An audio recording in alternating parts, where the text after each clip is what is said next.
Bismillahirrahmanirrahim. Assalamualaikum warahmatullahi wabarakatuh.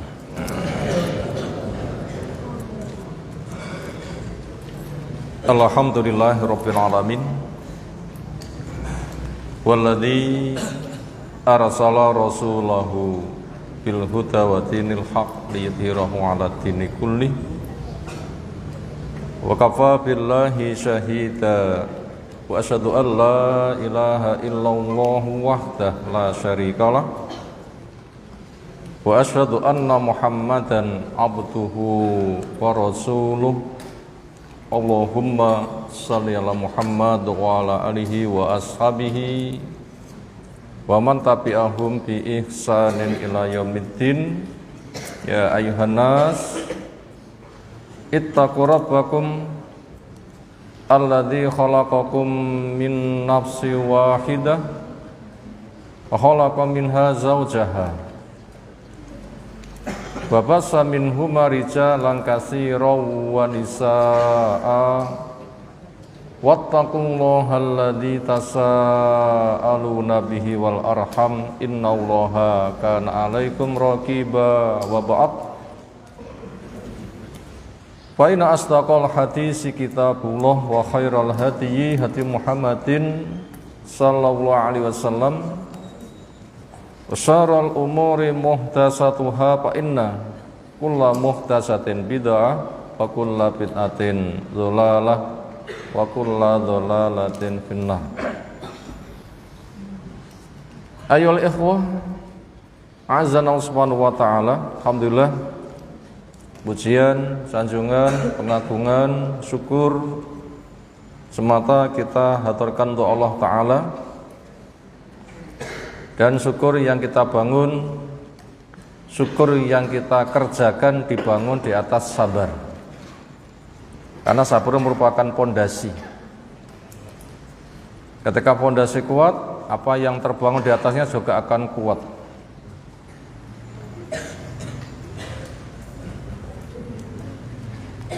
Sementara sabar memiliki makna al-imsak, ngempet.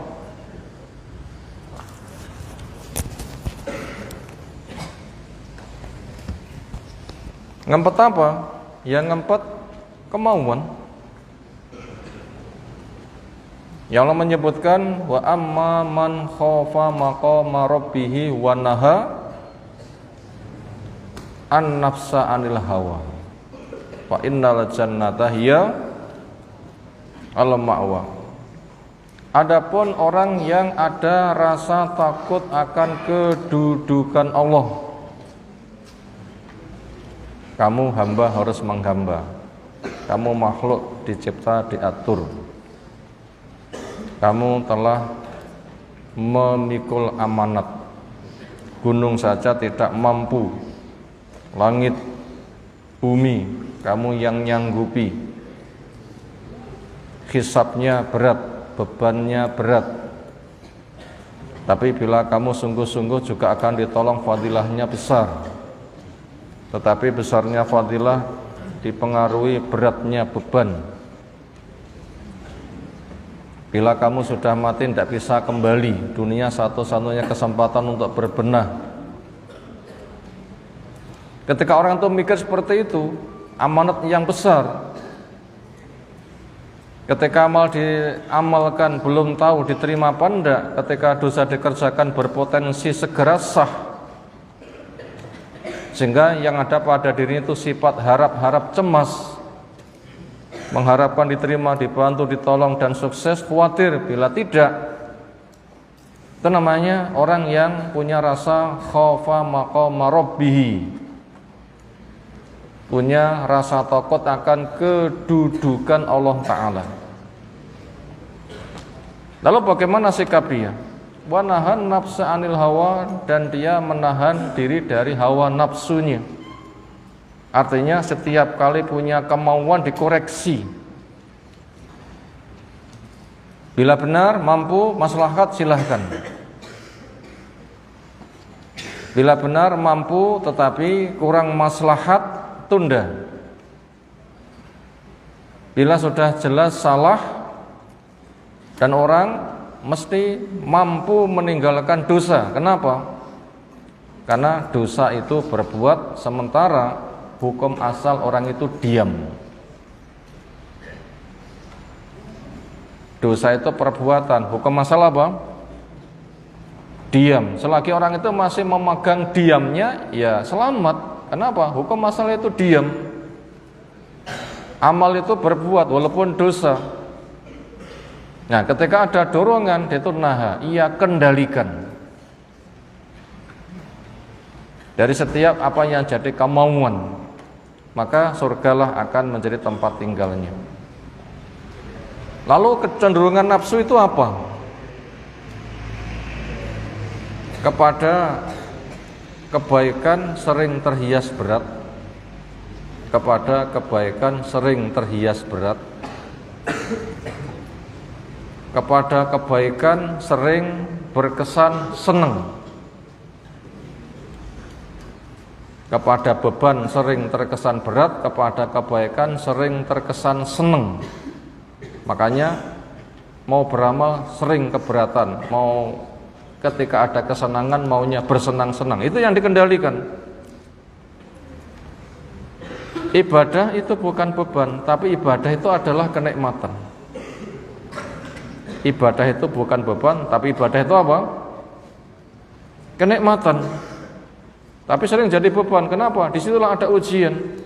Memang surga dihiasi dengan perkara yang dibenci. Wa khusibat al-jannatu bi al-magari. Surga dihiasi dengan perkara yang diduga membencikan, padahal itu aslinya adalah senang. Supaya kita bisa merasakan ibadah itu ada rasa senang, gimana caranya? Anggap saja ibadah itu adalah hidangan lezat. Bila kita lapar mau makan enggak? Bila kita lapar mau makan enggak? Kok lainnya diam aja? Parek terus ya?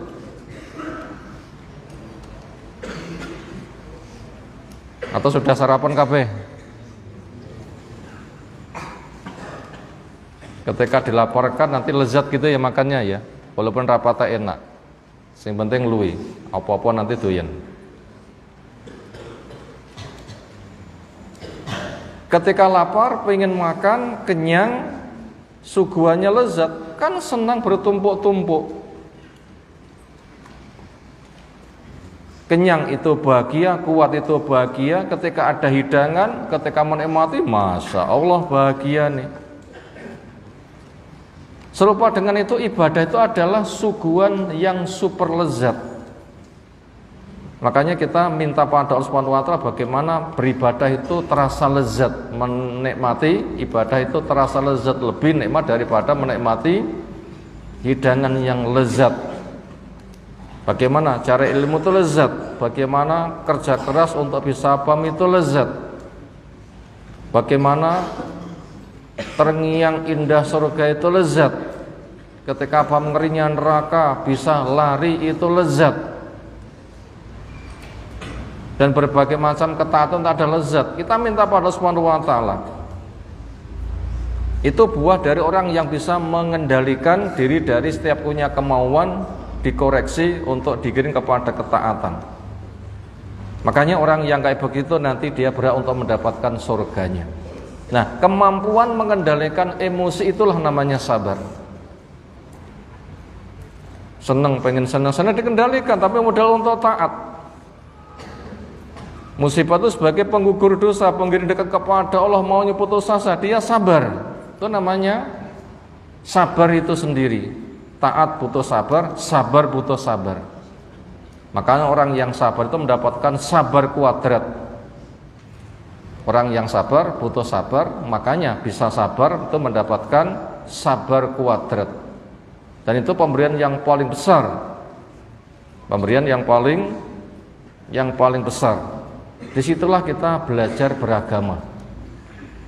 Bagaimana taat terasa lezat. Semisal kita makan terasa lezat, sehingga ketika ada ancaman apapun dia tidak akan pernah bergeming. Itulah contoh generasi pertama, dan itu tanda orang yang bisa merasakan manisnya iman, maka ancaman orang sampai ancaman mati itu nggak pernah membuat mereka goyah. Kenapa? Justru mati itu merupakan kelezatan. Walaupun sekarang kita belum bisa merasakan, tetapi buat orang yang sudah mati syahid itu adalah kelezatan. Mati biasa selagi istiqomah pun juga kelezatan. Karena ketika orang itu sudah diadakan uji coba masuk surga, lalu dikeluarkan, dia ditanya, susah apa yang pernah kamu rasakan? Jawab, gak pernah. Lezat kan kalau begitu. Makanya apa yang sedang kita jalani sekarang, kita cara merasanya itu dengan masa depan. Nanti calonnya begini, sekarang itu sedang proses saja. Ketika bisa merasakan rasa nanti, sekarang pun juga akan berusaha, kita minta, itu nanti akan terasa kelezatan. Makanya Abu Bakar ketika sakit enggak mau diobati. Kenapa? Lezat. Karena merasa salah, dosanya dicopot, itu bahagia. Semisal orang yang sakit, diobati, dioperasi, sakit, dia pun juga bahagia. Walaupun ketika sakit, ia kesakitan, tapi ada unsur pengguguran dosa, ada harapan sembuh, itu membahagiakan. Ke sana kita berlatih. Demikian juga orang yang mati syahid, ketika Allah memberikan penawaran, mereka harus minta. Apa yang mereka minta? Pulangkan saya ke dunia. Untuk apa? Dibunuh sekali lagi. Minta diapakan? Dibunuh. Sakit enggak? Proses nyawa copot. Ya jelas sakit dan itu paling berat. Tapi kenapa minta dibunuh lagi? Karena ketika bisa merasakan balasannya, sakit di dunia itu tidak seberapa. Ini yang mendorong kita untuk jadi orang yang teguh. Makanya kita wajib untuk berpikir masa depan, rasa yang sedang kita rasakan sekarang, kita mengukurnya, menyiapkannya dengan pemikiran masa depan. Makanya ketika ada orang itu berkeluh kesah, panas. Kapan orang itu sambat panas? Ibu-ibu suruh jilbaban kadang panas gitu. Atau kasusnya Jaisul Usroh, pasukan yang ketika berperang kondisinya berat sekali. Semisal Tabuk itu beratnya pol, musim panas, paceklik, jaraknya jauh, musuh kuat. Seolah itu kayak setor nyowo. Seolah itu untuk menggambarkan beratnya. Ketika ada rasa semisal itu atau yang lain-lain mengatakan berat, panas, cara berpikirnya supaya bisa teguh dengan berpikir masa depan. Apa? An-naru asyaddu harron. Neraka itu lebih panas. Makanya bila sekarang kita merasakan berat, kita berpikir masa depan. Nek sono itu lebih berat. Kalau yang lebih berat saja saya harus sukses, kenapa yang tidak seberapa berat kok enggak sukses? Aneh kan? Kalau jinjing 50 kilo saja kuat, masa 5 kilo enggak kuat? Kuat enggak? Jinjing 50 kilo kuat, kalau cuma 5 kilo kuat enggak? Bila mengatakan enggak kuat, aneh enggak? Lu aneh kamu itu, 50 kilo saja kuat, masa 5 kilo enggak kuat? Kedepan kita diprogramkan untuk sukses dari neraka yang panasnya pol. Untuk yang super berat saja kita diprogramkan sukses. Kenapa yang enggak seberapa berat kok enggak sukses? Ini membimbing kepada kita cara berpikir. Bagaimana apa yang sedang kita jalani sekarang supaya terasa ringan. Mikir masa depan. Kayak nikmat supaya tidak bernikmat nanti lalai bandingkan dengan nikmatnya surga. Nek dunia gak sebab kayak begini, bagaimana nanti indahnya surga. Bila sekarang saya habis-habisan, saya di sana gak mendapatkannya, bagaimana? Berpikir masa depan. Demikian ketika berat, berarti nek dunia gak seberapa kayak begini, nanti bagaimana beratnya di sana? Di sana saya tuh harus sukses.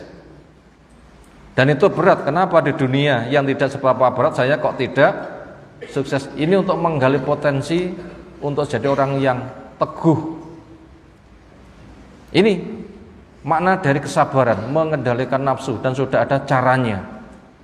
Ketika sukses makanya dijamin fa innal jannata hiya al ma'wa, surga sebagai tempat kembalinya. Semoga Allah jadikan kita orang yang sabar kuadrat.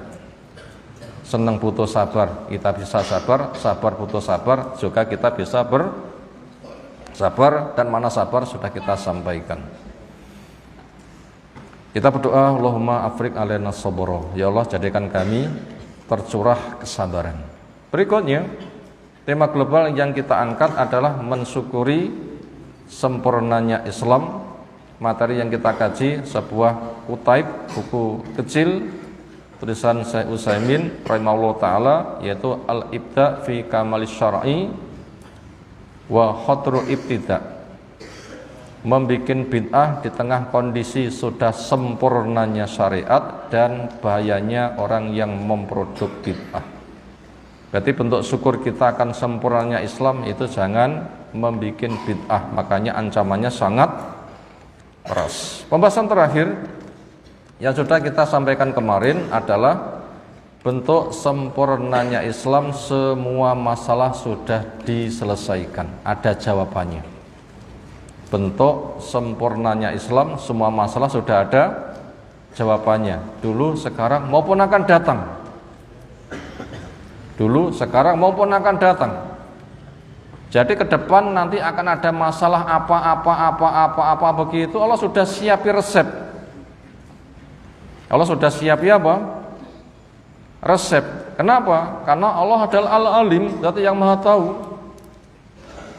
Dulu, sekarang maupun akan datang, global maupun terperinci, nanti akan terjadi peristiwa apa, bagaimana penyelesaiannya sudah Allah siapi resep. Tinggal manusia belajar dengan manhaj yang benar. Untuk perkara keduniaan kita masuk kepada ranah hukum, di sana berlaku yang namanya qiyas. Qiyas itu adalah sudah ada standar hukum, ada masalah lain yang sepadan cuma belum dijelaskan, itu satu jalur, diikutkan saja hukumnya. Dulu ketika yang namanya khamr itu, semisal anggur diperas, dibiarkan mengalami fermentasi, bila sudah 3 hari ke atas, semakin lama disimpan nanti daya mabuknya luar biasa. Namanya semisal itu khamr atau yang semisal. Nanti untuk ke depan, untuk menyelesaikan masalah, bagaimana hukum A, hukum B, hukum C dan sebagainya yang enggak disebutkan di dalam dalil, maka kenali saja ciri-cirinya bagaimana. Ciri-cirinya ketika dikonsumsi membuat saraf rusak, ingatan hilang, kepala pusing, perut mulas, muntah-muntah, isi perut keluar semuanya. Itu gejalanya wong sing dinamakan mabuk. Maka itu kan mudah, itu namanya khamr. Walaupun sekarang itu namanya A, B, C, enggak dikenal dalam hadis, tapi cirinya itu kan sudah ada hukumnya. Itu namanya tibyanan likulli syai'in. Yang kayak begitu semua masalah itu sudah ada jawabannya. Ini bentuk apa? Sempurnanya Islam. Makanya bila sudah Islam itu sempurna, tugas kita adalah belajar dengan manhaj yang benar, mengamalkannya, mendakwahkannya. Ketika datang barang baru, namanya qiyas, itu merupakan cara menyelesaikan masalah. Bila kita sudah sadar, sudah sempurna, maka sekali-kali jangan membikin bid'ah. Kenapa? Bahayanya habis-habisan. Kenapa? Termasuk orang yang paling rugi. Wis beramal berat, dana berat, waktu pun juga berbaginya berat, memperjuangkannya berat, kadang taruhan nyawa. Biasanya orang bekerja itu tinggal menunggu hasil, tapi sekarang malah hancur double. Sampai Allah menjelaskan, Qul hal nunabbiukum bil akhsarina a'mala. Maukah kamu saya kabari perihal orang yang paling rugi amalnya? Rugi saja enggak enak, ini paling rugi. Siapa? Orang yang asli amalnya sesat tetapi merasa benar dan bekerja keras. Itu orang yang paling rugi. Itulah kebid'ahan. Makanya kesimpulan kita sekarang adalah sudah dijamin Islam sempurna, belajarlah sampai mendapatkannya. Cukupkan yang kita kerjakan, apa yang ditunjukkan. Bila ada kesan Islam tidak sempurna, tuduh diri kita yang masih banyak kebodohan. Jangan Islamnya, diri kita yang masih banyak mengalami kebodohan. Jangan sampai orang bodoh menuduh Islam yang sempurna. Oh, ini amat sangat bahaya sekali. Iki jenenge sawune dipangan nuler, napa? Wong bodoh ngaku pinter, jadi orang yang paling rugi kalau begitu. Kemudian cara menyelesaikan masalah, selain ada kaidah kias di alamnya, di sana juga diberikan solusi adanya peran Nabi Shallallahu Alaihi Wasallam. Ketika di Quran tidak ada, itu ada di sunnah, dan bobot sunnah itu adalah sama dengan bobot Al-Quran, karena keduanya sama-sama wahyu. Nah begitu, keduanya sama-sama wahyu. Dan kemarin sepertinya sudah saya sampaikan tugas Nabi Shallallahu Alaihi Wasallam bersama kewajiban kita untuk mewujudkan Islam itu adalah memang betul-betul sempurna. Siapa masih ingat tugas yang diemban Nabi itu apa saja? Ini di beberapa majelis sering saya sampaikan.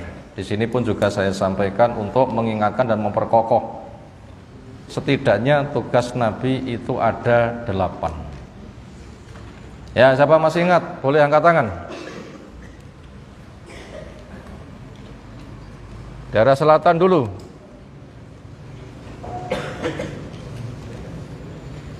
Belum, depan.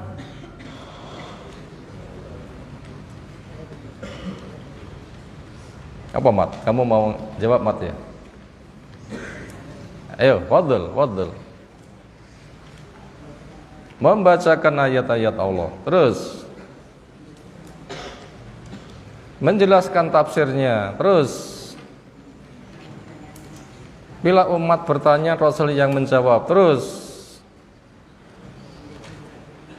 menyontohkan beramal, uswatun hasanah. Terus mengajarkan kitab dan hikmah. Terus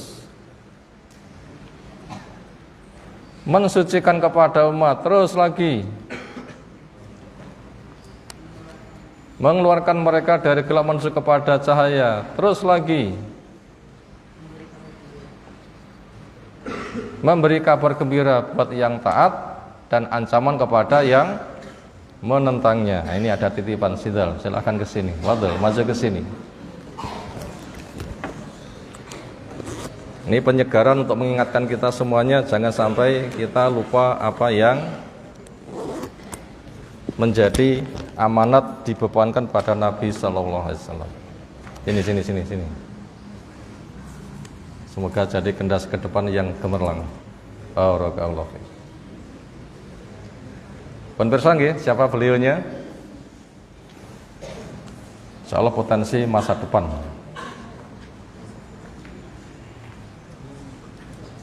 Ketika sudah kita ketahui tugas Rasul setidaknya 8 poin, akhirnya kita kembali kepada diri kita. Apa yang mesti kita perbuat sebagai konsekuensi setelah tahu Rasul menyampaikan tugas dengan segala perannya. Hukum Rasul itu adalah hukum Al-Quran, gak ada beda. Mengingkari Rasul, mengingkari Al-Quran, karena bobotnya itu adalah sama. Tugas umat itu ada beberapa. Bagian utara, siapa yang tidak menjawab? Fadl. Cari ilmu. Mendakwahkannya, ya beramal dulu masa. Terus. Banyak memaafkan, sabar. Ya, itu diantaranya. Cari ilmu, mengamalkan, mendakwahkannya, banyak memberi maaf, bersabar, termasuk mengimani apa yang Nabi sampaikan, termasuk beramal dengan apa yang dicontohkan, termasuk juga untuk ikut memperjuangkan mendakwahkan. Nah, ini ada titipan ini. Allah untuk diambil.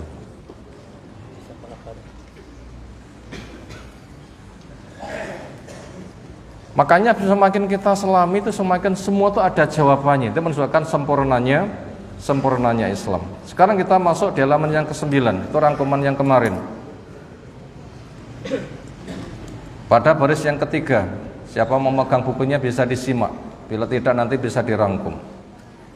Ayyuhal ikhwatu, wahai saudara sekalian, idza taqarrara dzalika indakum, bila hal itu sudah kokoh di dalam pendirian yang ada pada kalian semuanya, Islam sempurna, semua masalah ada jawabannya, ada di Quran, ada di sunnah Nabi SAW yang ketika di nomor itu jutaan perilaku para sahabat, tinggal mempelajari saja, semua masalah sudah ada penyelesaiannya. Bila pemikiran ini sudah kokoh pada diri kita semuanya, fahal maka apakah an-nabiyyu Nabi SAW tufiya ketika diwafatkan, waqad baqiya syai'un masih tersisa sesuatu minaddin dari agama ini, al-muqarribi ilallah yang membimbing untuk dekat kepada Allah Ta'ala, lam yubayyinhu Nabi tidak menjelaskan. Bila sudah dijamin segala sesuatu ada jawabannya, tibyanan likulli syai'in, entah itu di Quran atau di sunnah atau perilaku para sahabat, ketiga-tiganya satu paket. Bila sudah dijamin kayak begitu dan orang mempelajari, maka apakah masih mungkin ada sesuatu yang belum dijelaskan oleh Nabi? Jawabnya, enggak mungkin. Dan semuanya sudah. Dan Nabi kita tidak bakal meninggal kecuali apa yang dibutuhkan umat kapanpun itu sudah disampaikan. Jelas gamblang, malamnya seperti siang, tinggal kita belajar apa enggak. Itu permasalahannya, tinggal kita belajar apa enggak. Bila belajar ada semuanya. Ini harga mati tidak boleh untuk ditawar. Harga apa? Harga mati enggak boleh untuk ditawar. Itu sudah sempurna. Allah sudah mengatakan al-yauma akmaltu lakum dinakum, sudah diberikan kamal, nikmat sempurna. Allah tidak pernah menyelisih janji. Nah begitu, Allah itu maha benar. Jauhnya abadan, selama-lamanya tidak. Artinya tidak ada yang luput. Artinya dipastikan semuanya sudah dijelaskan, tinggal kita sebagai umat tadi kewajibannya belajarlah, beramallah, berdakwalah, maafkan, sabarlah, terima semua yang diberitakan Nabi, beramallah dengan apa yang dituntunkan, cukupkan dengan itu saja. Itu konsekuensinya. Fanabiyu, maka Nabi alaihi salatu wassalam bayyana kulladin, telah menjelaskan semua urusan keagamaan tanpa ada yang luput. Dan perilaku Nabi SAW itu adalah Al-Quran total. Quran dalam bentuk tulisan, mushaf 30 juz, Quran dalam bentuk perbuatan nyata, perilaku Nabi SAW, termasuk ngurusi mimpi, cara makan, cara minum, ngurusi WC, dan macem-macem. Bukan semata urusan akidah, ibadah, dakwah, poligami, dan macam-macam. Semuanya telah dijelaskan. Dengan meninggalnya itu sebagai tanda sempurna. Dengan meninggalnya sebagai tanda sempurna. Telah dijelaskan semuanya. Imma biqauli, ada kalanya dengan ucapan-ucapan beliau. Wa imma bifili, ada kalanya dengan perbuatan-perbuatan beliau. Wa imma biqrori, ada juga dengan ketetapan-ketetapan yang beliau kokohkan. Imma ibtidaan, ada kalanya memang Rasul memulai menyampaikan pesan-pesan. Contoh petunjuk Nabi yang beliau itu agresif membimbing, itu namanya ibtida. Contohnya apa? Contohnya adalah sebagaimana Abdullah bin Salam, tokoh Yahudi Madinah. Ketika dakwah sudah 13 tahun di Mekah, ternyata terusir, dan itu tanda menang. Terusir itu tanda menang, hijrah itu tanda menang. Karena program berikutnya itu hijrah, ada wilayah luas, ada pendukungnya kuat, statusnya kepada orang kafir yang mengkufuri nanti akan berubah jadi status perang. Ketika sampai di Madinah, orang geruduk menyambut. Rasul datang, riuh sambutan itu. Tokoh Yahudi yang sudah membaca kitabnya nanti akan datang Nabi di area yang banyak ditumbuhi pohon kurma, itulah Madinah. Yakin dia ini Nabi. Ketika dia memandang wajah Nabi SAW, apa kesan dari Abdullah bin Salam? Memandang wajahnya disesuaikan dengan isi kitab yang telah ia pelajari, karena mereka mengenal kepada Nabi seperti orang tua kenal kepada anak. Apa ayatnya? Mereka kenal kepada Nabi seperti orang tua kenal kepada kepada anaknya. Mana ayatnya? Yuk bacakan. Gak total, sepenggal saja. Siapa? Ya'rifunahu kama ya'rifuna abnahu. Kenal kepada Nabi sebagaimana orang tua kenal kepada anak. Begitu melihat, langsung itu Nabi benar. Langsung begitu. Dikala itu apa? Pesan-pesan yang bersifat ibtidai, Nabi segera menyampaikan sebagai bimbingan kepada umat. Apa? Satu, afsus salam, sebarkan salam. Yang kedua, wasilu al-arham, sambung rahim.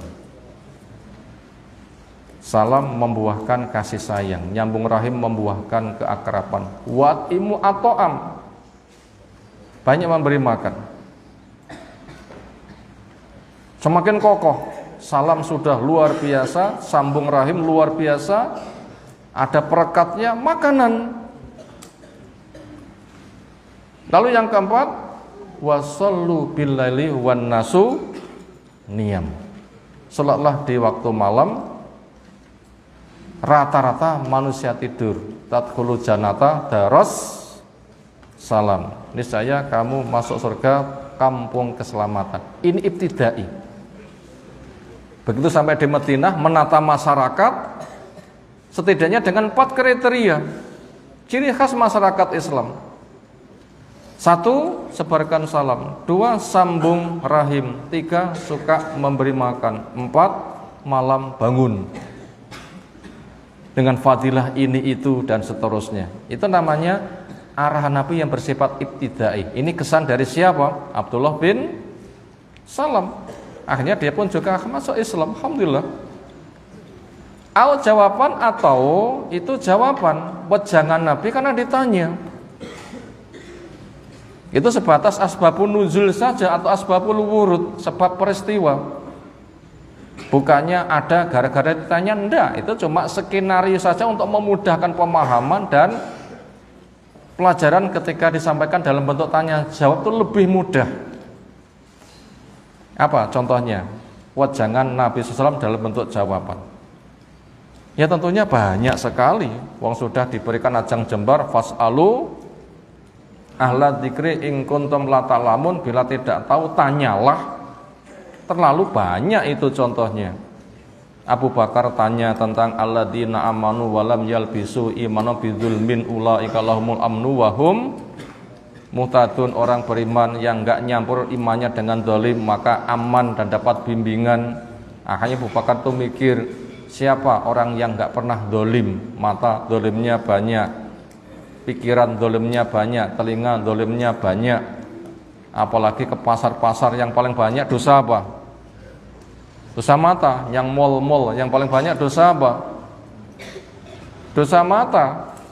Nah, siapa yang itu enggak banyak melakukan dosa, sementara aman syaratnya imannya enggak dicampur dengan zalim? Abu Bakar enggak paham, akhirnya datang pada Nabi SAW sambil tanya, ayyuna lam yadlim nafsah, siapa di antara kita yang enggak menzalimi dirinya? Nah, lalu muncul jawaban, duduk kuwi maksudnya lek masalah kuwi ngono ya kullu bani Adam khata, duduk kuwi yang jadi masalah. Itu kan urusan anak Adam itu banyak dosa, bukan itu yang dimaksud. Maka dosa anak Adam itu merupakan kodrat bisa dosa.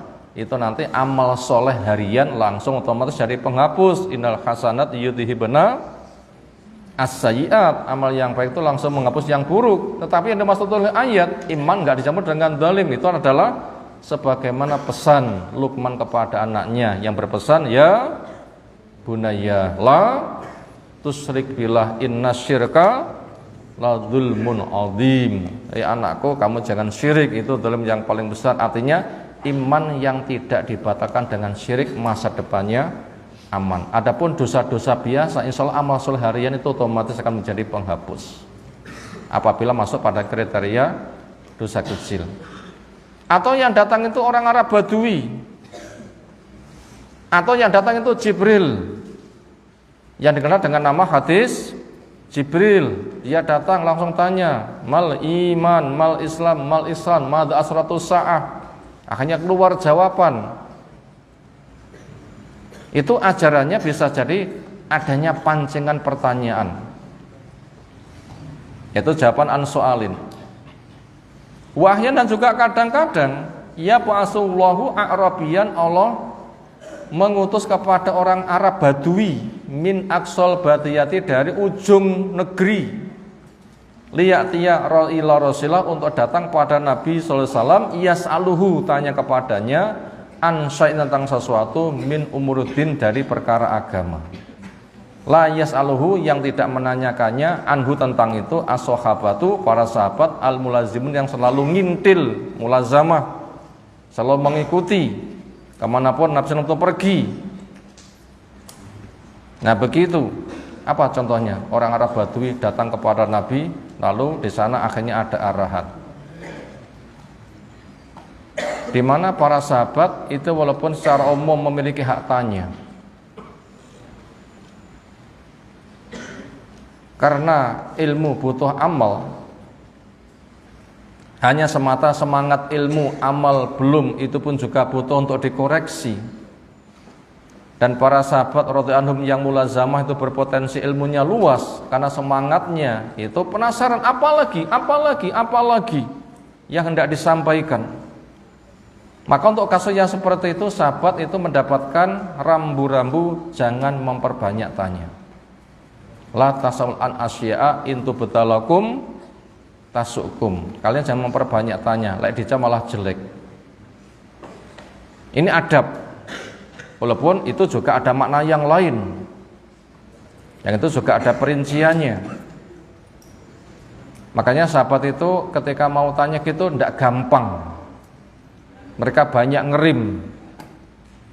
Makanya ketika ada tamu apalagi dari Badui, wow, semangatnya sahabat itu luar biasa. Muga-muga deetekon, muga-muga deetekon, muga-muga deetekon, mau saya rekam. Itu sering dihadirkan orang Arab Badui. Akhirnya muncul wejangan-wejangan dari Nabi Shallallahu Alaihi Wasallam, itu sangat diharapkan, sangat diharapkan. Apa diantaranya? Badui datang berkaitan tentang kewajiban sholat, apa yang harus saya kerjakan? Dijawab sholat 5 waktu. Apalagi? Nggak ada, kecuali bila kamu mau memperbanyak amalan sunnah. Dan yang semisal itu sering Badui datang tanya, para sahabat merekam luar biasa. Atau ada sahabat yang mimpi lalu dilaporkan, atau ada sahabat yang diilhami berbuat lalu ketahuan. Itu juga sistem pengajaran. Sistem pengajaran. Apa contohnya? Sahabat mimpi lalu dilaporkan. Setelah diwajibkannya sholat, belum ada alat untuk memanggil. Ada yang usul menyalakan Nabi, ada yang usul mau ke lonceng, ada yang usul niup trompet. Ketika sama-sama urusan keduniaan, Nabi SAW itu condong untuk mengikuti gaya Yahudi Nasara, karena ada kemiripan, sama-sama ahli kitab. Selagi itu bukan urusan yang esensi. Akhirnya ketika belum terselesaikan, ada yang mimpi, Abdullah bin Zaid bin Abdi Rabbih kalau tidak salah. Itu mimpi ada orang itu penjual sesuatu, ditanya, "Hai fulan, apakah hendak kau jual benda yang kamu pegang? Emangnya kalau kamu beli ini kamu gunakan untuk apa?" Untuk memanggil orang sholat. Maukah kamu saya tunjuki lebih baik daripada itu? Apa? Diungkapkan lafaz adzan sampai selesai. Gak berapa lama diungkapkan lafaz qomat sampai selesai. Setelah bangun ia sampaikan pada Nabi Shallallahu Alaihi Wasallam. Itu mimpi yang hak, insya Allah. Sahabat ditugasi siapa yang jadi muadzinnya. Ini pengajaran dalam bentuk ada yang lapor dari mimpinya. Yang kayak begitu banyak. Abu Bakar pernah lapor mimpi, sahabatnya juga pernah lapor mimpi.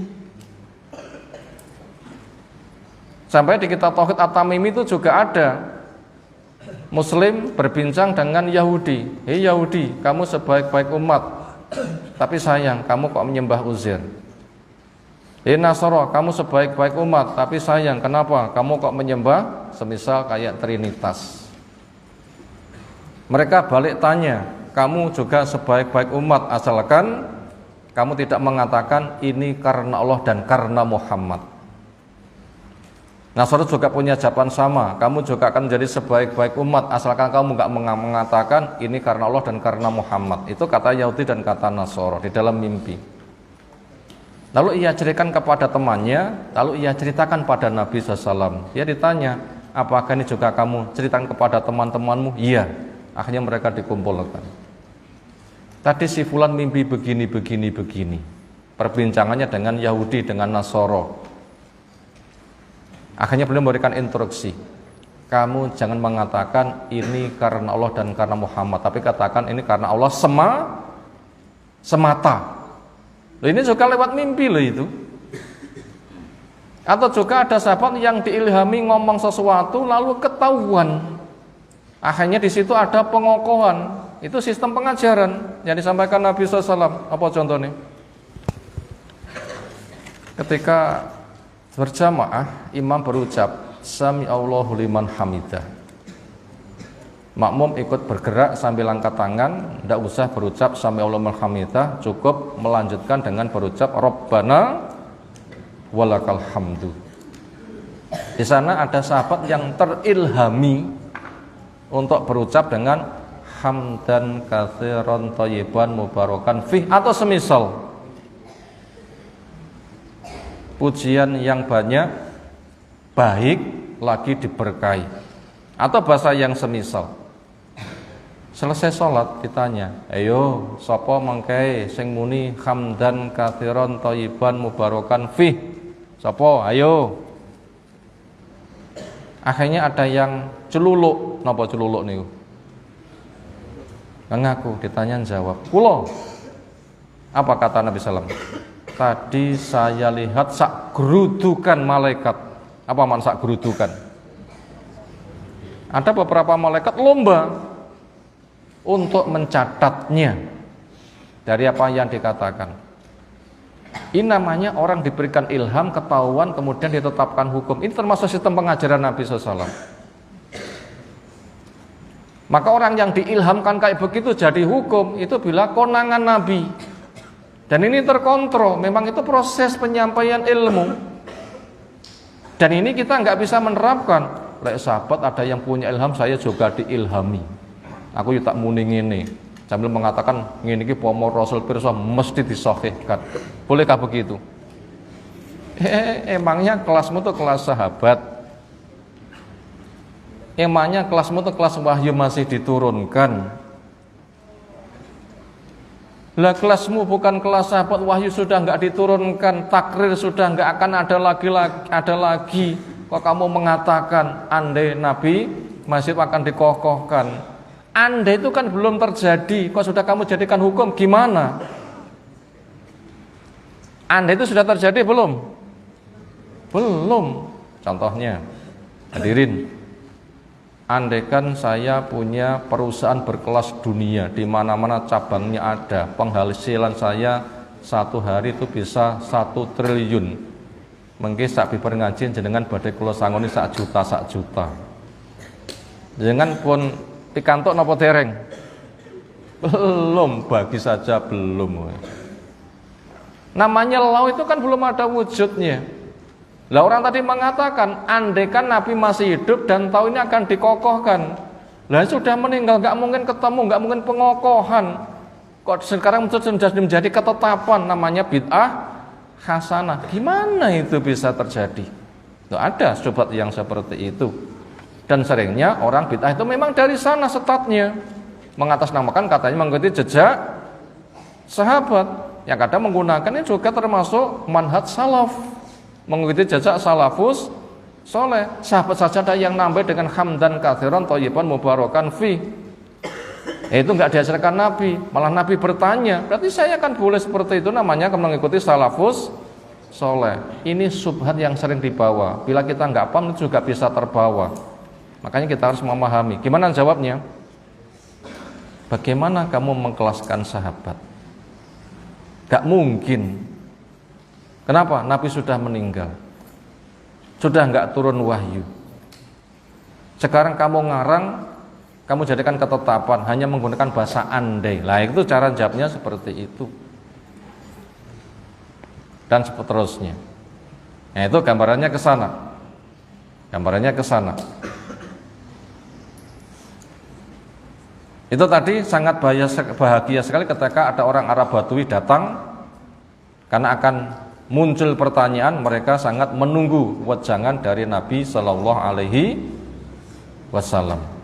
Wa yaduluka, ini memberi petunjuk kepadamu ala atas anan Nabi SAW mataroka syai'an, tidak pernah meninggalkan sesuatu mimma yahtajahu, dari perkara yang butuh kepadanya anasu manusia fi ibadatin, untuk urusan ibadah, wa muamalah, untuk urusan muamalah, petunjuk berinteraksi cara serawung, wa aisim, dan juga perihal dari kehidupan mereka, illa, kecuali bayanahu, Nabi SAW telah menjelaskan,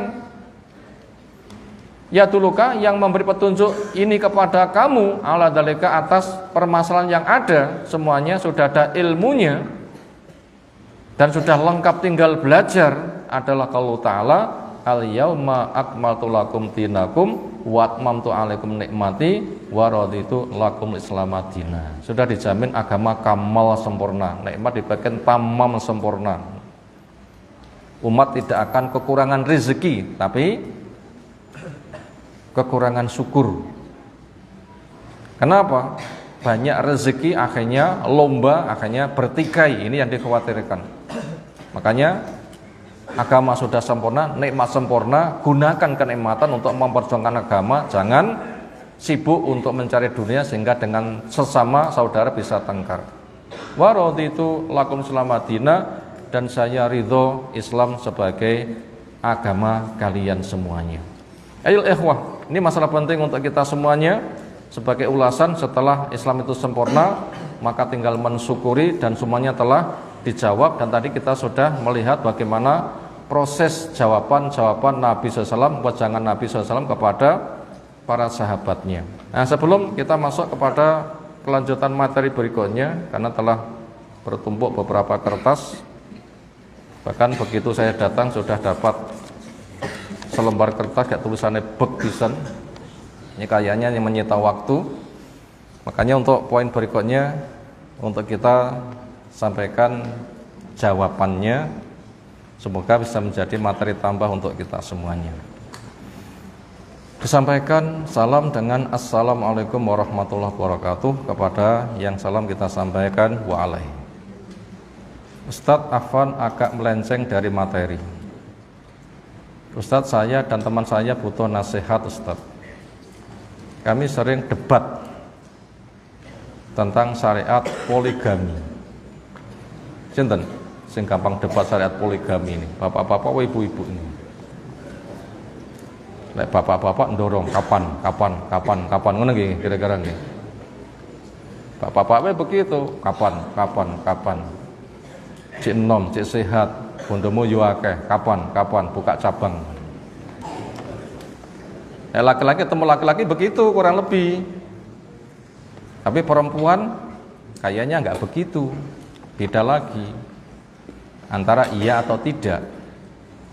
Kami berdua sama-sama sudah paham, alhamdulillah, insya Allah, bahwa poligami adalah syariat yang mulia dari Allah. Jelas, fankihu ma tabalakum minan nisa masna wa sulasa wa ruba. Sepenggal, tapi itu urayanya panjang. Itu cuma sepenggal. Silahkan kamu menikah. Bila menikahi wanita yatim nggak bisa adil, boleh yang lain saja, 2 atau 3 atau 4, bukan ditambah lagi. 1 tambah 2 tambah 3 tambah 4 tambah 10, bukan begitu.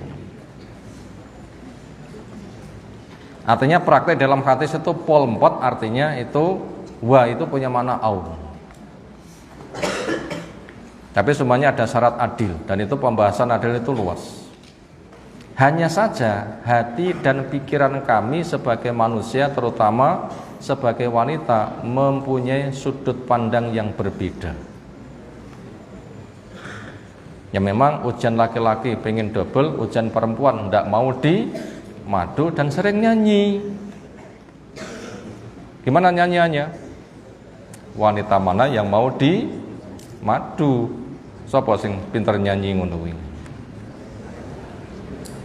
Sering itu nyanyi.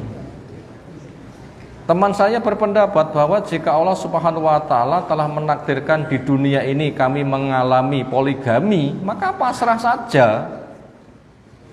Iya, pasrah ya pasrah, tapi ujiannya sing abot.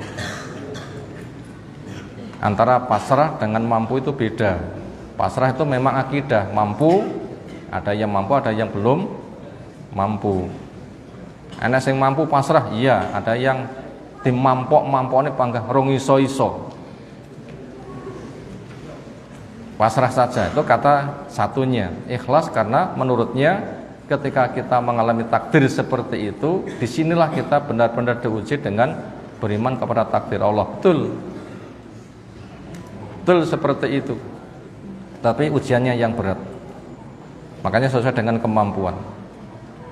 Toh nanti jika Allah Subhanahu wa taala izinkan kelak kita berada di surga, semoga kita semua masuk surga. Kita pun, yaitu para perempuan, itu juga mesti akan berbagi suami. Kenapa? Di surga nggak ada laki-laki yang istri cuma satu, mesti double.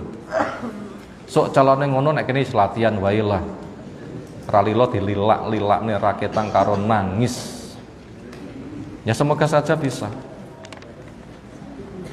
Masalah rezeki, nafkah, jatah materi juga perhatian. Insya Allah telah Allah tetapkan juga ketika Allah mentakdirkan ini semua. Jadi untuk apa? Dirisaukan katanya. Masya Allah, luar biasa. Ini prinsip satunya. Kata dia juga kita memang benar-benar mencintai suami, kita akan ikhlas, legowo kalau suami kita menikah lagi. Toh suami memutuskan poligami, kan berarti dia ingin lebih bahagia. Masa kalau suami kita bahagia, kita tidak ikut bahagia? Luar biasa nih pemikirannya. Kamu kok bojoku ngono nih? Ya enggak kira-kira? Kamu kok bojoku ngono? Kira-kira semuanya loh ya kira-kira. Kamu kok bojoku ngene iki kabeh. Diamini enggak kira-kira? Ayo muni yo amin. Jadi menurut dia, jika kita ikhlas legowo, berakhlak baik kepada suami, bahkan kepada istri lain suami kita, itu lebih utama, itu lebih baik begitu. Mohon nasihatnya. Ayo ikhwah, memang laisa dzakaru kal unsa, laki enggak sama dengan perempuan. Ya kan? Buyuten pun beda loh nggih. Lek bapak-bapak buyuten terus pundi? Mbah Kung. Mantuk-mantuk, oh.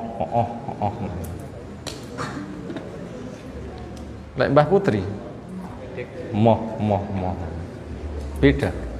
Kenapa? Itu ujian. Allah telah tandaskan laisa dzakaru kal unsa. Nah begitu.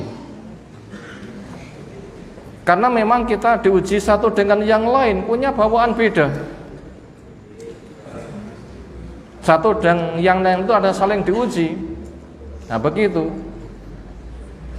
Liyabluwa ba'dakum ala ba'din. Allah tidak menguji satu dengan yang lain. Iman diuji dengan kafir, tauhid diuji dengan syirik, sunnah diuji dengan bid'ah, pejuang hak diuji dengan pejuang batil. Suami yang maunya poligami, perempuan maunya tidak poligami. Memang kita sedang diuji. Dan itu siapapun. Makanya bila terjadi kontras begitu, sikapmu juga berbeda-beda. Maka di sana ada solusi. Ada yang gampang legowo, ada yang tidak gampang legowo. Memang kadar orang itu berbeda-beda. Sekarang sebagai solusi tengah, bagaimana sikap Nabi SAW itu menghadapi syariat poligami? Ini sebagai jalan tengah. Bagaimana sikap Nabi SAW itu menghadapi poligami?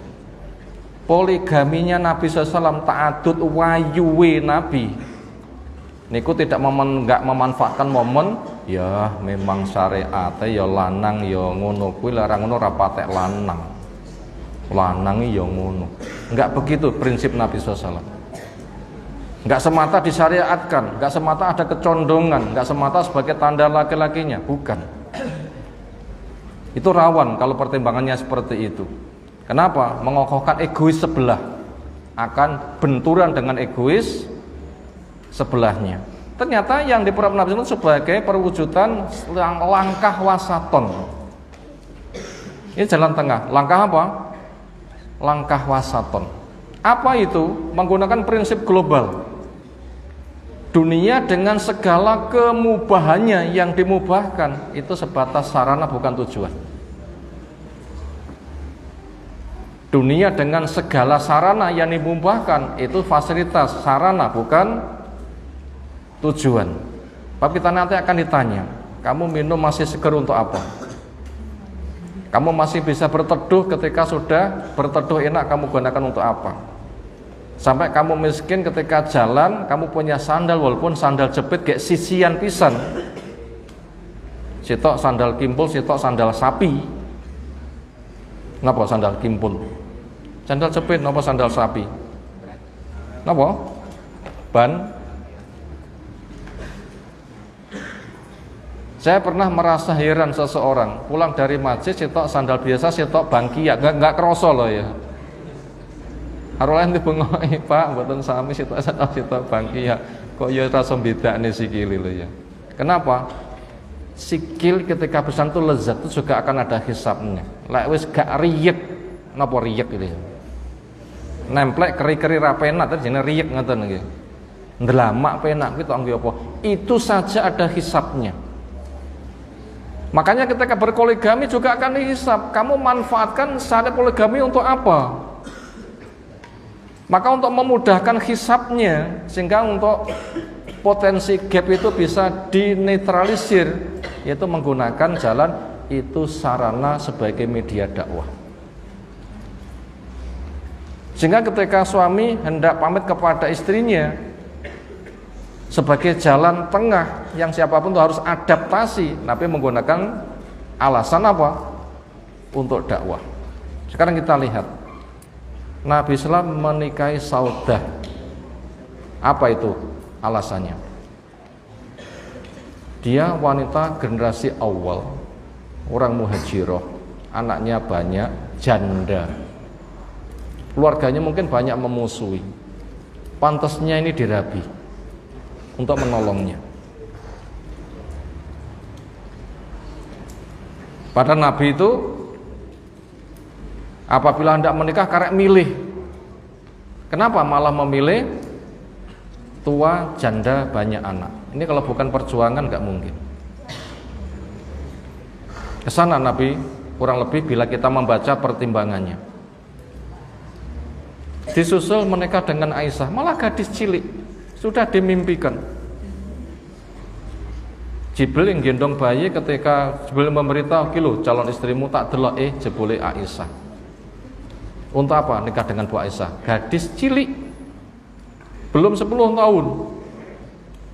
Jawabnya untuk mengakrabkan hubungan dengan Abu Bakar, dan juga Allah siapkan untuk menjadi sebab keilmuan. Banyak Quran turun ketika Nabi berada di rumah Bu Aisyah, tidak di rumah yang lain. Berikutnya, kenapa menikahi Hafsah? Untuk mengakrabkan hubungan dengan Umar. Dua orang ini kayak sayap kanan kiri. Untuk lebih kuat diikat dengan pernikahan, dinikahi anaknya. Untuk apa? Menikahi kepada Zainab bintu Jahas. Bukan tertarik karena apa, tetapi di sana ada program merubah tradisi Arab. Anak angkat itu berubah menjadi nasab. Ini tidak dihilangkan. Anak angkat ya anak angkat, nasab ya nasab. Anak angkat itu enggak akan merubah mahram warisan. Makanya itu dihapus dengan cara dinikahi. Siapa Zainab bintu Jahas? Istrinya Zaid bin Harisah, yang Zaid itu dikenal sebagai anak angkatnya Nabi SAW. Kata tradisi Arab itu juga anak sendiri, itu dihapus. Demikian juga ketika menikahi kepada Maimunah, apa permasalahannya? Perempuan hijrah, meninggalkan keluarganya. Ketika dicek betul-betul pengen hijrah, dinikahi. Itu termasuk cara menyelesaikan masalah. Menikah lagi dengan Ummu Habibah atau Ramlah, anaknya Abu Sufyan. Apa tujuannya? Dia wanita hijrah, bapaknya itu gembongi wong kafir, musuh. Ketika hijrah ke Habsyi, suaminya murtad, masa iddah habis, nikah dengan Nabi. Ini untuk mengendalikan bapak sebagai panglimanya Quraisy, Abu Sufyan. Sehingga ketika mau memerangi Nabi begitu, malah sungkannya, mantuku dewi, bojone anakku. Rem, ada hikmahnya. Kenapa menikahi kepada Ummu Salamah? Jawabnya, dia wanita hijrah bersama suaminya, pernah pisah. 3 orang berangkat, suami, istri, anak. Konangan, istri berangkat, istri tertahan.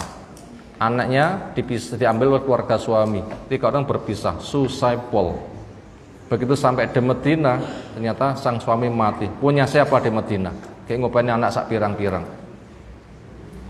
Solusinya dengan cara dinikahi. Perjuangan kan? Bukan aku lanang, cek sehat, ganteng, pilih sopo-sopo, bebas. Bukan begitu, perjuangan. Demikian juga ketika menikahi Juwariyah. Siapa Juwariyah itu? Bani Mustalik, anak raja. Ketika perang kalah, jadi tawanan, anak raja, bahkan bapak jadi raja, jadi budak. Ketika dia datang kepada Nabi SAW minta bantuan, Nabi menawarkan, maukah yang lebih baik daripada itu? Apa? Kamu saya bantu kemerdekaan Barbit Arabi.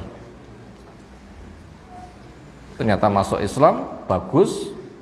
Wong-wong podo sungkan. Mana mungkinkah bisa nih Nabi jadi budak? Sahabat mentolong nggak kira-kira? Budakku bisa nih Nabi, pantas nggak kira-kira? Mentolong nggak? Itu untuk mengangkat, mereka berlomba-lomba untuk memerdekakan dan berdiri masuk Islam, itu yang diharapkan. Itu perjuangan kan? Itu perjuangan, penuh perjuangan. Istri mau membantah apa lagi? Waktu jelas suami itu sebagai pejuang ketika menikahi, bukan pilih-pilih. Dalam artian mengikuti hawa nafsu, tapi memang betul punya tendensi perjuangan. Kemudian menikahi kepada Sofiyah. Apa permasalahannya? Dia keluarga Yahudi. Keluarga Yahudi. Ketika dilihat silsilahnya itu kepada Nabi Harun, untuk menyelamatkannya ketika Khaybar ditaklukkan, Sofiyah termasuk satu grup para perempuan yang jadi tawanan perang. Akhirnya dengan proses yang ada, dia diambil oleh Nabi SAW. Kenapa? Bintang paling ayu, mosok dadi bojone wong biasa. Kudune rene saingannya ya untuk Nabi sebagai penengah. Pernah diambil oleh Dihyah, tapi pindah ke Nabi dengan dijoli 1 berbanding 5. Untuk dimuliakan nasabnya kepada Nabi Harun kasih diselamatkan. Mana Nabi SAW poligami itu tendensi semata nafsu? Gak ada kan? Bila sudah kayak begitu, mana alasannya untuk menolak? Walaupun mereka tuh gap. Ada berapa kubu istri-istri Nabi SAW itu? Ada 2 kubu. Satu kubu dimotori oleh Bu Aisyah, sapa anggotane? Hafsah, Saudah, dan Sofia. Wong papat iki rukun, walaupun juga bersaing. Satu kubu lagi dipimpin Ummu Salamah, anggotane enek Zainab bintu Jahsh, ada Maimunah, ada Juwariyah, ada Romlah.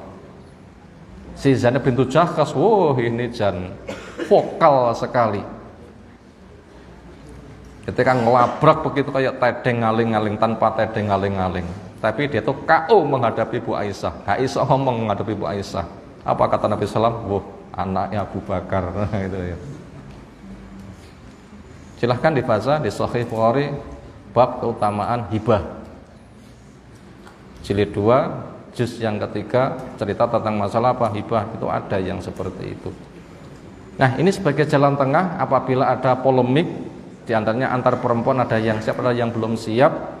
Makanya untuk laki-laki sudah ada arahannya, untuk perempuan juga ada arah-arahnya. Apabila cara ini yang dipakai, insya Allah nanti relatif. Makanya suami-suami yang hendak nikah double, maka betul-betul tuntutan dakwah, insya Allah nanti akan lebih mudah. Istri pun juga nggak akan begitu mudah untuk menghalangi. Kenapa? Tahu suami itu ada memang pejuang, bukan kolektor. Bukan apa? Kolektor, bukan kerentengi gasir ngoten nggih. Jenenge kolektor, peh lanange lah, bukan begitu. Bukan begitu. Makanya kalau saya menganjurkan bapak-bapak yang hendak ketika poligami mikir perjuangan. Sehingga nanti mau terjadi kerah itu kerah sing berpahala gitu loh ya. Kerah sing berpahala. Gimana? Ya milih rondo-rondo sing yatime akeh gitu. Itu betul-betul berjuang. Nah begitu, betul-betul berjuang. Wallahu alam. Ini soal sing paling dawa dhewe.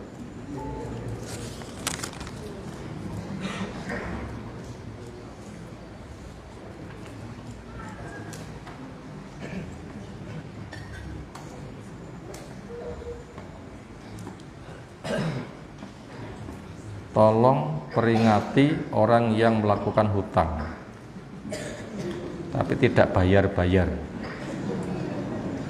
Kok podo disambut mesem, ini tidak ada apa ini loh ya. Semoga kita semua berdoa, Allahumma inni a'udzubika minal ma'tsam wal maghrum.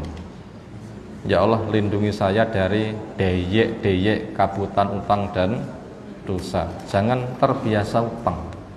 Di sini ada pesan, tolong diperingatkan orang yang hutang tapi gak bayar-bayar. Semoga Allah lindungi kita dari hutang. Bapak mati dan dibayar niku oleh Nabi gak disolati. Di alam kubur panas. Di alam kubur apa? Panas. Makanya kalau gak mendesak jangan terbiasa hutang. Hutang terpaksa dan banyak usaha, banyak doa, semoga Allah segera melunasi. Saat ditagih, ia terus menunda-nunda, bahkan menolak untuk ditagih. Tolong dinasehati dan diperingatkan. Nanti pun bayar nggih? Sapa ki wong iki enggak ngerti saya. Banyak doa. Nabi pun juga berdoa. Terpaksa saja Nabi itu utang. Dan ancamannya berat. Sampai orang yang mati syahid gara-gara terhalang hutang itu masih tertunda mendapatkan fadilah kesahitannya, dan itu tidak tenang. Itu tidak tenang karena menggunakan harta orang itu wajib untuk mengembalikan. Itu berat. Hutang saja sudah panas, gimana kalau itu sampai dosa? Apalagi nanti malah ngapusi, menunda-nunda, menyakiti kepada saudaranya. Nanti bahkan lama-lama bisa dijatuhkan martabatnya. Itu bahaya. Bagaimana cara bersabar jika ada seorang sedang membuli kepada kita? Cara bersabar, makanya ketika kita sedang disakiti, gembiralah. Kenapa? Dapat kiriman pahala. Karena yang membuli, sing menyakiti, dia akan dosa. Berarti kita sedang dijadikan korban, nanti akan dapat kiriman pahala. Itu termasuk musibah. Makanya kita dapat musibah, ya alhamdulillah ala kulli hal. Ini takdir, ada hikmahnya. Saya husnudzon, saya ridho. Saya minta untuk diberi pahala, diganti lebih baik. Apabila kita bisa seperti itu, kita nanti akan sabar. bahkan malah mesakne kepada yang membuli, yang mendolimi, maka mendoakan ya Allah beri petunjuk dia. Itu cara bersabar ke sana, yaitu anggap satu merupakan kiriman pahala dan mesakne kepada dia.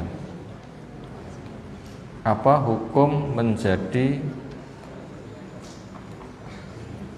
grammar ngeten nggih dan penghasilan darinya? Ya tinggal bentuknya ini apa.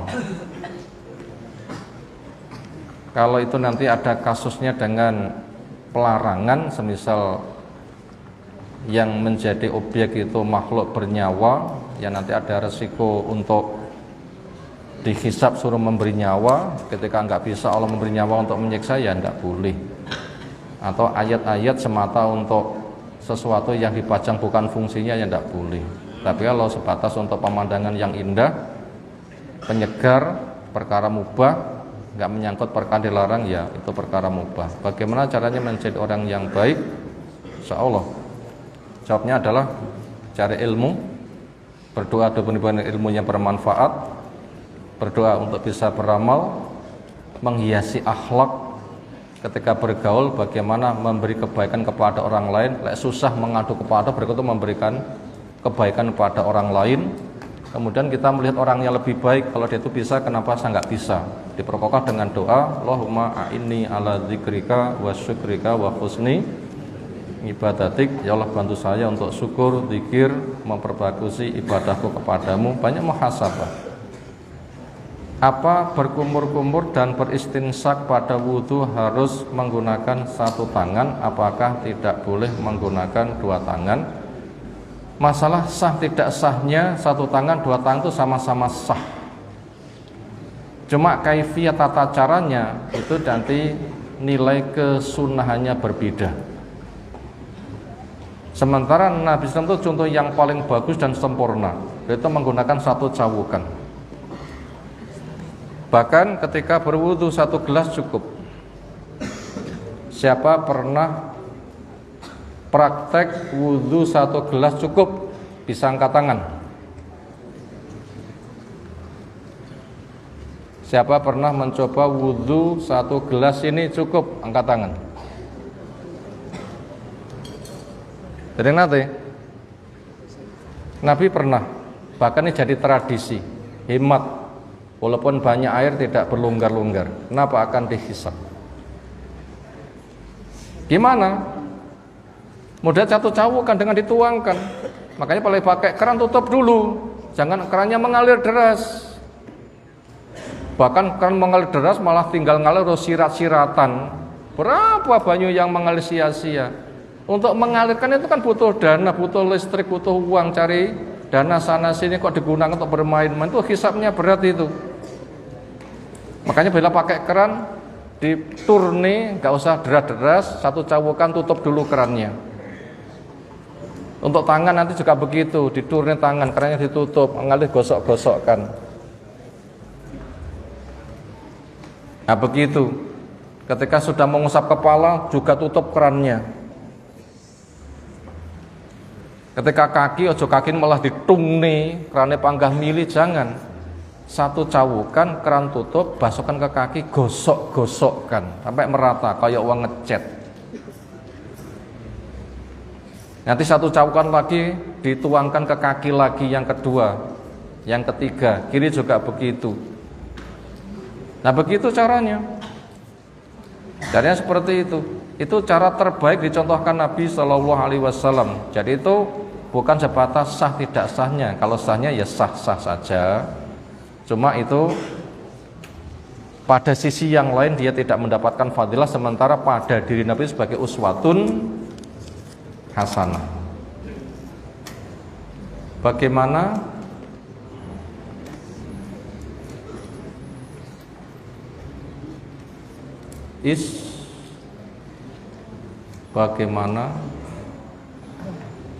bagaimana kok sulit membaca ini. Fulan tidak beribadah atau sholat dan maksiat dan rezekinya lancar-lancar saja. Oh gitu. Bagaimana istidraj? Tolong jelaskan.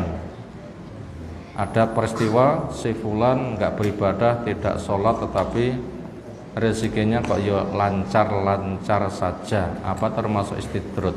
Ya itu masih relatif, karena orang yang salah itu ada salah karena belum bisa mengendalikan atau belum tahu, atau salah karena pembangkangan.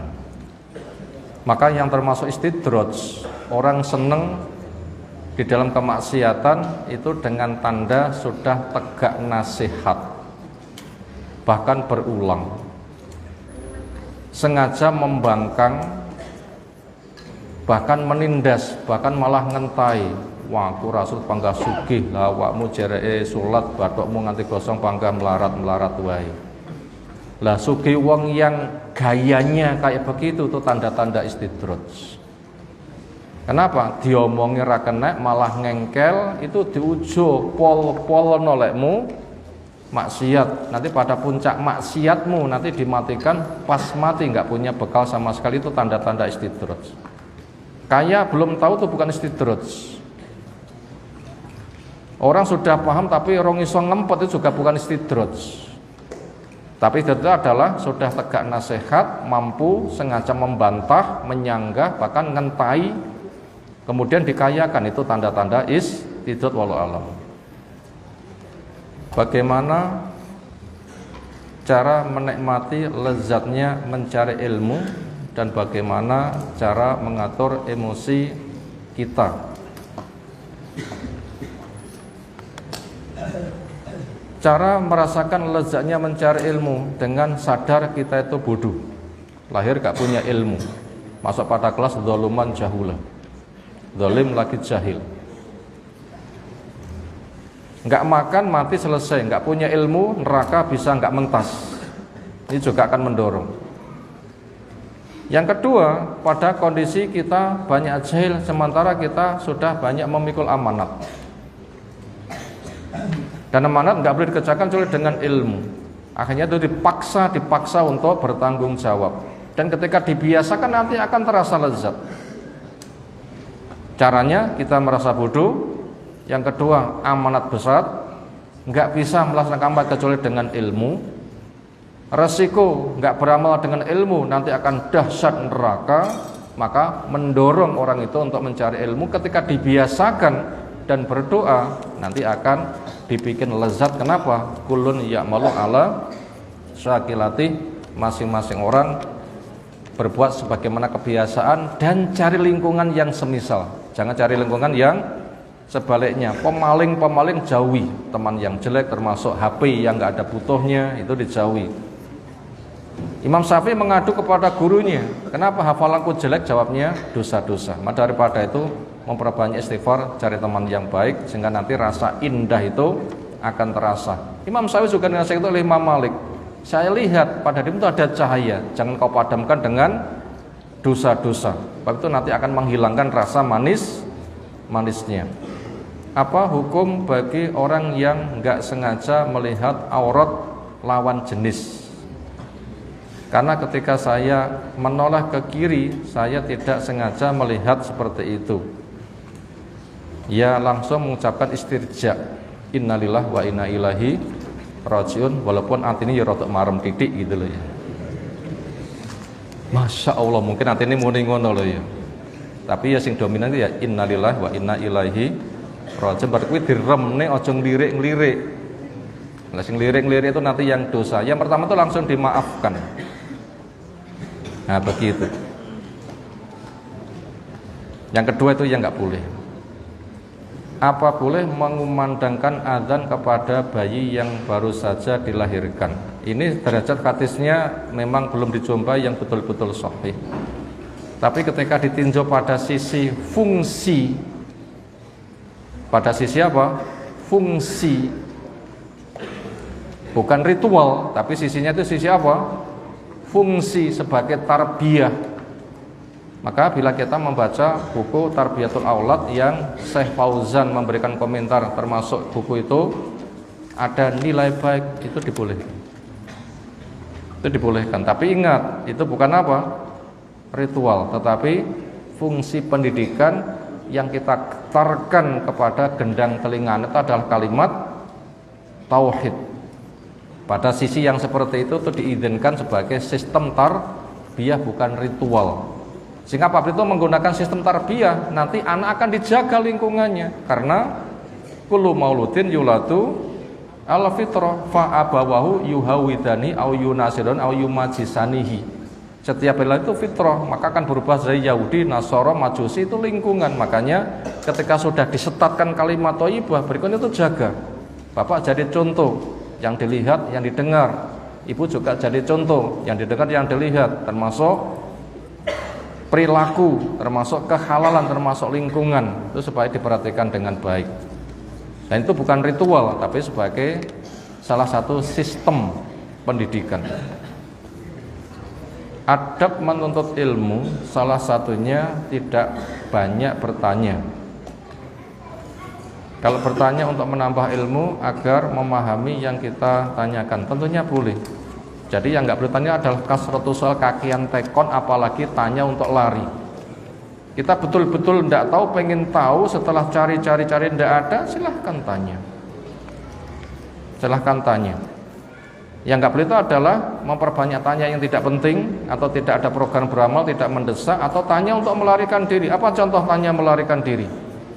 Kasus pembunuhan di Bani Israel. Ada orang kaya gak punya anak, ngambil anak angkat. Anak angkat ternyata nggak puas. Akhirnya dia tuh pengen menguasai harta orang tua angkatnya. Dengan dibunuh, jasanya dibuang kepada tetangga. Teriak-teriak, kalian membunuh orang tua saya. Akhirnya nggak ada penyelesaian, dibawa kepada Nabi Musa alaihissalam.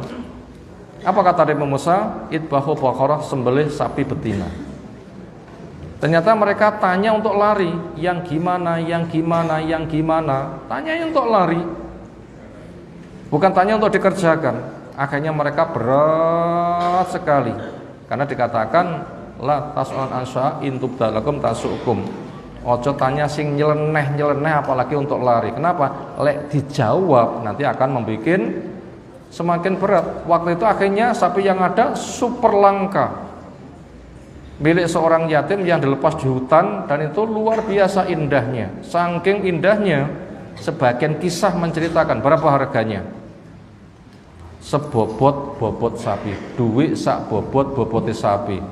Lek ngono ki lembaran 1.000 sak bobote sapi berapa kira-kira? Mahal. Kadung jadi azam mereka harus membayar. Itu pun apabila nggak mengucapkan insya Allah nggak bisa. Ketika mengucapkan akhirnya Allah mudah itu, walaupun dengan cara yang berat. Makanya tanya yang gitu itu yang harus kita koreksi. Memang betul-betul kita pengen tahu, belum tahu, baca kok belum mendapatkan, silahkan tanya. Apakah seorang yang selalu berbuat maksiat dan berbuat zalim terhadap seseorang, memakan harta anak yatim dan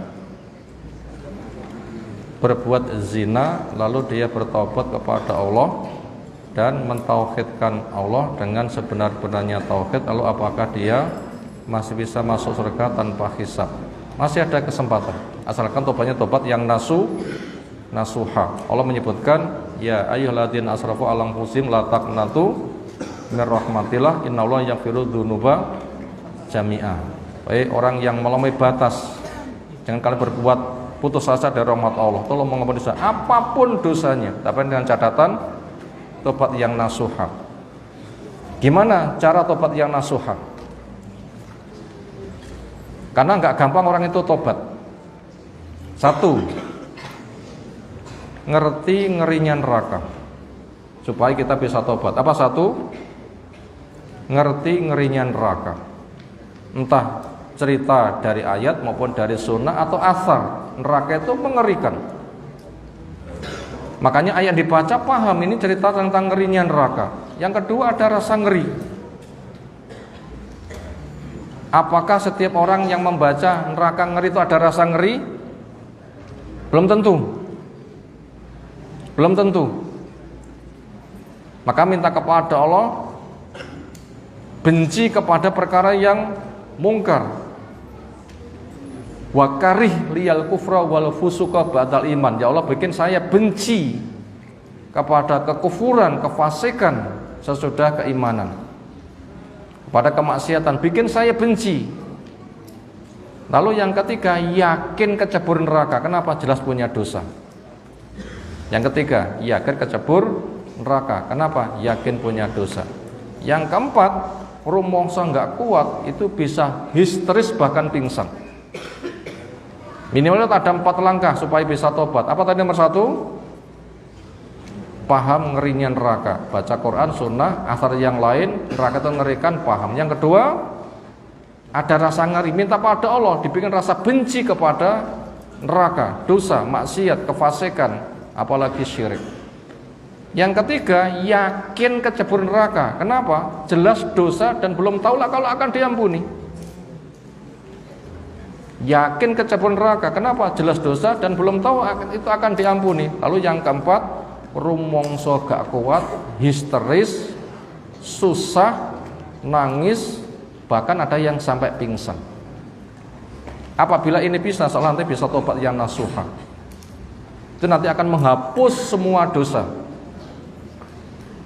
Masuk surga tanpa hisab, tanpa adab, berpotensi.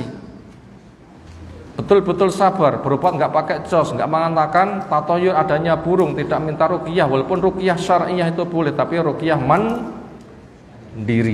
Nah, luar biasa, ada kesempatan.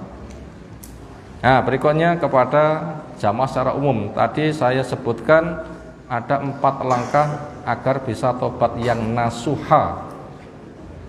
Apa 4 tadi yang baru saya sebutkan tanpa membaca tulisan, hafal, monggo. Dipun angkat astonipun untuk menyampaikan jawaban, monggo.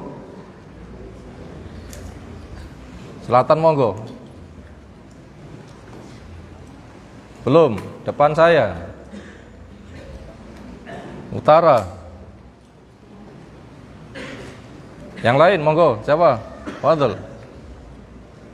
Membayangkan ngerinya neraka. Satu bagian terus. Berdoa kepada Allah dan dijauhkan. Terus. Kemudian membayangkan bahwa kita masuk ke dalam neraka. Terus. Dan histeris karena kita tidak kuat masuk neraka. Ya, bolehlah walaupun tidak persis. Pertama, bila membaca dalil Quran, sunnah atau athar tentang cerita neraka, paham itu neraka mengerikan. Yang kedua, ada rasa ngeri. Ada rasa ngeri. Karena saking dahsyatnya, minta pada Allah untuk ada rasa ngeri, benci kepada neraka. Rumoso enggak kuat. Lalu yang ketiga, yakin kecebur. Kenapa? Jelas punya dosa dan belum tahu akan diampuni. Kapan kita diberitahu akan diampuni? Belum ada kan? Lalu yang keempat, rumongso enggak kuat itu akhirnya bisa histeris. Nah, begitu. Nah, ini ada titipan ini. Silakan diambil. Bila ada pertanyaan langsung disilakan. Sekira belum, demikian yang kita sampaikan kesempatan kali ini. Semoga Allah Ta'ala memberikan ilmu bermanfaat bagi kita semuanya. Subhanakallahumma wa bihamdika, asyhadu an la ilaha illa anta, astaghfiruka wa atubu ilaik. Assalamualaikum warahmatullahi wabarakatuh. فتحنا لك فتحا مبينا ليغفر لك الله ما تقدم من ذنبك وما تأخر ويتم نعمته عليك ويهديك صراطا مستقيما وينصرك الله نصرا عزيزا.